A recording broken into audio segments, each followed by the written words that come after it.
ট্যাংরা মাছ অনেকভাবেই আপনারা বানিয়েছেন। একবার এইভাবে ট্যাংরা মাছের ঝোল রান্না করে দেখুন। খুবই সহজভাবে আর অত্যন্ত কম সময়ে এই রান্নাটা করা যায়।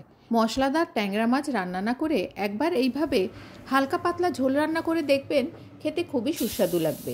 আমি এখানে রান্নার জন্য 6 পিস ট্যাংরা মাছ নিয়েছি। মাছগুলোতে ভালো করে নুন হলুদ মাখিয়ে নিয়ে কড়াইতে সর্ষের তেল গরম করে মাছগুলো ভেজে নিচ্ছি। মাছগুলোর এক পাশ ভাজা হয়ে গেলে উল্টে দিচ্ছি অন্য পাশ ভাজার জন্য। সব কটা মাছ ভালো করে ভেজে নিয়ে একটা পাত্রে তুলে রেখে দিচ্ছি। ওই কড়াইতে যেটুকু তেল ছিল ওর সাথে আরেকটু তেল দিয়ে দিচ্ছি কালো জিরে ফোড়ন, দিয়ে দিচ্ছি কয়েকটা চেরা কাঁচা লঙ্কা। একটা বড় সাইজের আলু ছাল ছাড়িয়ে ধুয়ে নিয়ে লম্বা লম্বাভাবে কেটে নিয়েছি। আলুর টুকরোগুলো কড়াইয়ের মধ্যে দিয়ে তেলের সাথে ভালো করে মিশিয়ে নিচ্ছি। তেলটা ভালো করে মেশানো হয়ে গেলে সামান্য পরিমাণ নুন আর সামান্য পরিমাণ গুঁড়ো হলুদ দিয়ে নাড়াচাড়া করে নিচ্ছি।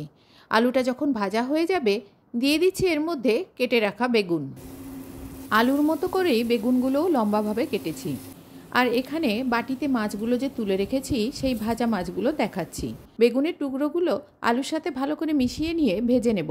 প্রয়োজনে এই সময় ঢাকার ব্যবহার করব যাতে তেলের পরিমাণ কম লাগে।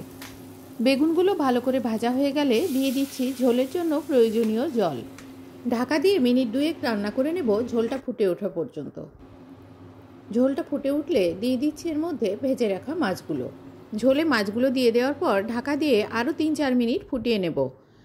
এই সময় আলু বেগুন মাছ সব কিছুই একেবারে সেদ্ধ হয়ে গেছে। এবারে দিয়ে দিচ্ছি সর্ষে কাঁচা লঙ্কা বাটা, সর্ষে নুন দিয়ে বাটা। আর এই সময় ঝোলের নুনটা চেক করে নিতে হবে। সর্ষে কাঁচা লঙ্কা বাটা ভালো করে মিশিয়ে নিয়ে আরও মিনিট 2 ফুটিয়ে নেব। সব শেষে ওপর থেকে ছড়িয়ে দিলাম অল্প একটু কাঁচা সর্ষের তেল। ঢাকা দিয়ে গ্যাস অফ করে 5 মিনিট স্ট্যান্ডিং টাইমে রেখে পরিবেশন করছি আজকের এই বেগুন ট্যাংরার সর্ষে ঝাল। সর্ষের তেলের ফ্লেভার থাকার জন্য ধনেপাতা ব্যবহার করলাম না। কেউ যদি ধনেপাতা ব্যবহার করেন করতে পারেন। কেমন লাগলো আজকের এই রেসিপি কমেন্টে জানাতে ভুলবেন না। আজ এই পর্যন্ত, সবাই ভালো থাকবেন। ধন্যবাদ।